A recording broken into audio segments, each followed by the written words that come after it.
Alors pour les livres, l'invention, la construction, la fabrication des livres au Moyen-Âge, nous pouvons commencer avec cette maquette de faux livre médiéval. En fait, il ne date pas du Moyen-Âge, mais il a été fabriqué aujourd'hui pour que l'on puisse voir à quoi ressemblait un livre du Moyen-Âge. Alors, on voit que c'est la forme actuelle en fait du livre, donc du livre matériel. Donc aujourd'hui, on a gardé la même forme que celle qui existait au Moyen-Âge. On va voir cette forme, on va voir les matériaux de fabrication, on va voir comment on le fabrique, comment on le rassemble, et ensuite comment on le relie et on écrit à l'intérieur. Avant que le livre médiéval ait cette forme rectangulaire ou carrée, petite ou grande, au Moyen-Âge, ou plutôt on va dire à la fin de l'Antiquité et au tout début du Moyen-Âge, c'est-à-dire on se situe à la chute de l'Empire romain, c'est-à-dire au 5e siècle, il existait des livres avec d'autres formes. Ces formes, c'était plutôt le rouleau. On a commencé à écrire de façon continue sur des rouleaux. Il y avait deux formes de rouleaux. Le rouleau horizontal, que l'on appelait le volumen, c'est vraiment l'héritage du rouleau antique. Et le volumen, eh bien, sont des feuilles collées les unes après les autres et enroulées, un petit peu comme ici le velours, enroulées autour d'un bâtonnet. Et puis on roulait et on déroulait comme on pourrait le faire ici. Donc ça, c'est la forme qui existait pendant l'Antiquité, puis qui a existé encore au Moyen-Âge, au tout début du Moyen-Âge, dans les premiers siècles. Et puis, il y a un autre type de rouleau qui était, alors lui, plus médiéval, qui est le rouleau à déroulement, à développement vertical. Donc c'est le même principe, on colle des feuilles et puis on les enroule autour d'un bâtonnet, mais au lieu de les lire à l'horizontale, eh bien on les déroule devant soi, comme on peut le voir dans des bandes dessinées ou dans des films. Et ce rouleau à développement vertical, on l'appelle le rotulus. Alors au Moyen-Âge, il a existé pendant toute la période médiévale, c'est-à-dire à peu près 1000 ans, ce qui est beaucoup. Ce n'étaient pas les livres, entre guillemets, les plus répandus, mais ils existaient, mais pour des fonctions bien précises. Par exemple, les comptabilités, certaines comptabilités des princes à la fin du Moyen-Âge, des comptabilités de seigneurs, même dans le duché de Bourgogne, par exemple, au XIVe siècle, pouvaient avoir la forme de rouleaux. Alors aux archives départementales à Dijon, par exemple, il y a des rouleaux qui mesurent entre 13 et même 60 mètres de long. Alors l'avantage du rotulus, de ce rouleau, c'est que l'on peut coller, à chaque fois que l'on veut ajouter des informations, on colle une feuille supplémentaire. Donc c'est pour ça que ces rouleaux, ils avaient des usages bien particuliers. Par exemple, pour faire des listes de défunts ou des généalogies de rois, parce qu'à chaque fois qu'il y a une branche ou qui décède, eh bien on rajoute des feuilles pour les... Donc ça, c'est un côté très pratique. Mais on le comprend, ça ne veut pas dire qu'après le document est lu et consulté. C'est aussi un rouleau qui était utilisé pour le fameux procès des Templiers au XIVe siècle, donc pour des documents juridiques que l'on va consulter qu'occasionnellement ou pas du tout, mais plutôt que l'on va compléter. Alors ça, ce sont ils ont cohabité avec celui qui est le livre que nous avons ici, mais en fait, là encore, le début du Moyen-Âge, une troisième forme, donc le volumen, le rotulus, et une troisième forme est apparue avant que nous arrivions vraiment au livre que nous connaissons. Cette troisième forme, c'est presque celle-ci, hein, on l'ouvre, et c'est ce que l'on appelle, c'est inspiré du diptyque antique, c'est-à-dire 2 planches de bois reliées avec des anneaux, 2 anneaux, et elles sont à l'intérieur recouvertes de cire. Et on utilisait un stylet, qui peut faire penser au stylo, mais un stylet, donc une pointe en fer, et on gravait, on pouvait prendre des notes, graver sur la cire, puis ensuite, en la réchauffant un petit peu, on pouvait effacer. Donc ce diptyque antique, on l'ouvrait 2 planches, en fait, tout simplement, qu'on ouvrait de façon rectangulaire.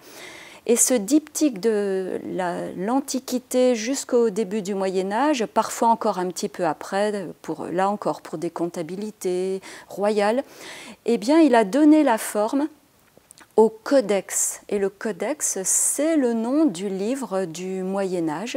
Donc le codex, c'est le livre tel qu'on le voit ici et que l'on va décrire avec une reliure, avec des pages à l'intérieur et une possibilité de consultation. Alors le codex, il a très vite eu un grand succès parce que par rapport au rouleau, il est pratique. Hein. Si je veux ouvrir au milieu du codex, je peux, et alors que si j'avais un rouleau de 20 mètres, ce serait tout de même compliqué.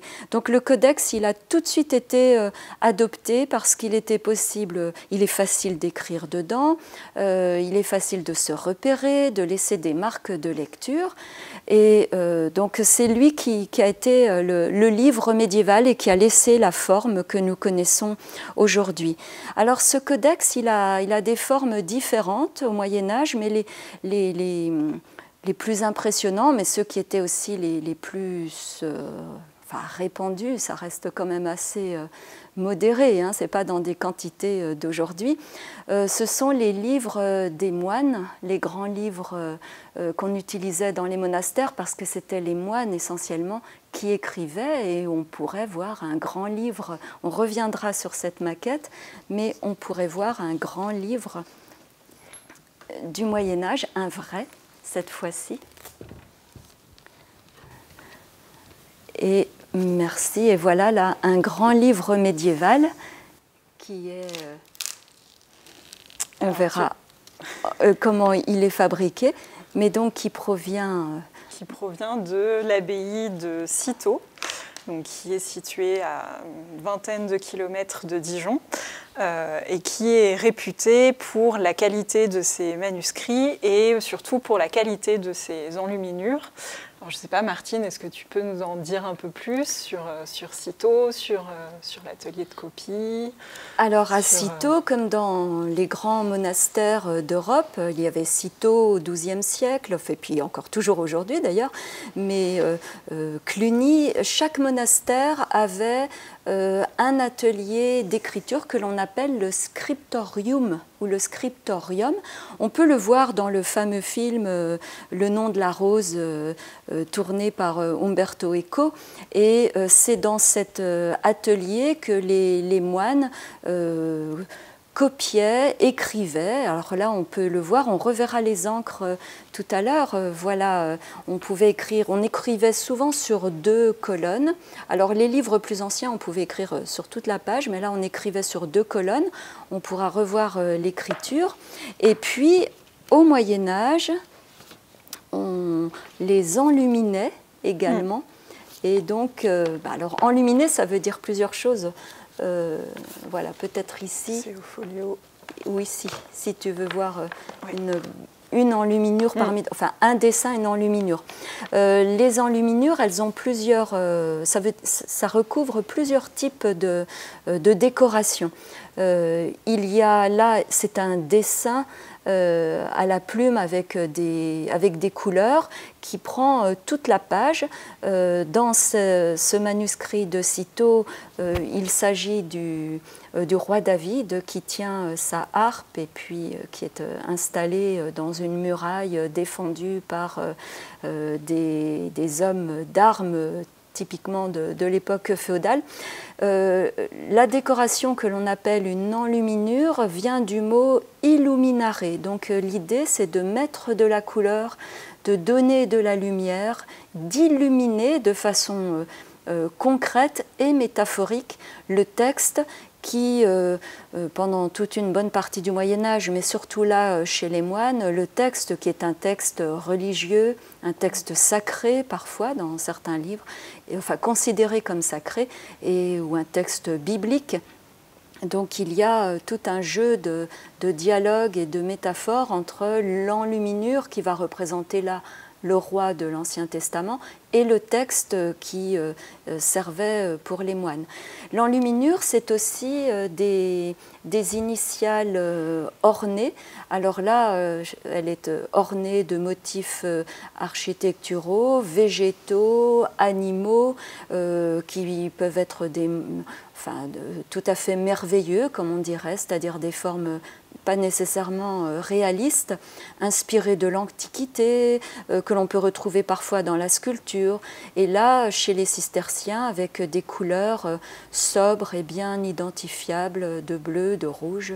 Et l'enluminure, ce sont aussi les autres, ça va avec l'écriture, mais aussi les lettres et d'autres signes que l'on peut trouver dans les livres. Et on en reverra, on enluminait aussi les bordures des livres que l'on appelle des marges ou des marginalia. Donc voilà un vrai grand livre médiéval, mais que l'on peut garder encore un petit peu. Comme on va en voir plusieurs, ce qui permet de dire que chaque livre au Moyen-Âge est unique. On ne produit pas de façon industrielle comme aujourd'hui. On ne reproduit pas, même si on copie les mêmes textes, même s'il y a beaucoup de manuscrits qui s'appellent la Bible ou qui sont des livres d'heures, c'est-à-dire des livres de prière ou des romans. Même si le texte est le même, à peu près le même le texte n'est jamais vraiment le même, mais aucun livre par la forme et le contenu ne se ressemble. Tout est unique parce que chaque copiste a copié un petit peu à sa manière, selon ses talents, selon ce qu'il aura raturé, ce qu'il n'aura peut-être pas très bien compris en recopiant. Et puis aussi parce que les formes vont varier. On peut faire une Bible de grande taille ou de toute petite taille, encore plus petite parfois qu'un livre de poche. Mais on peut voir un petit livre de prière alors qui est plus âgé que celui-là. Mais on peut voir ce que l'on appelle un livre de prière qui vient aussi de Cîteaux et qui s'appelle un bréviaire. Donc là aussi c'est un livre, donc c'est un petit livre de prière et qui a une forme assez particulière, en fait, avec une pièce en métal qu'on trouve ici, et donc qui va réunir tous les cahiers qui composent l'objet. Et en fait, cette petite pièce métallique permettait d'être accrochée à la ceinture pour pouvoir emporter ce petit livre en voyage, en fait. Voilà, de manière très pratique, puisque justement les livres de grand format, eux, sont beaucoup moins pratiques, avaient plutôt un usage de lecture à voix haute, de lecture à un public, ou enfin, en tout cas à une audience dans le cadre des offices, dans le cadre des temps de prière dans les abbayes, alors qu'on va trouver aussi à côté des ouvrages de petit format, beaucoup plus pratiques, qui peuvent servir à la prière en voyage, oui. En déplacement. Et si on l'ouvre, il est très astucieux. Alors, il est très fragile. Alors, c'est un format qui est assez rare aujourd'hui dans les collections publiques, que ce soit en France ou à l'étranger. Et donc, si on l'ouvre,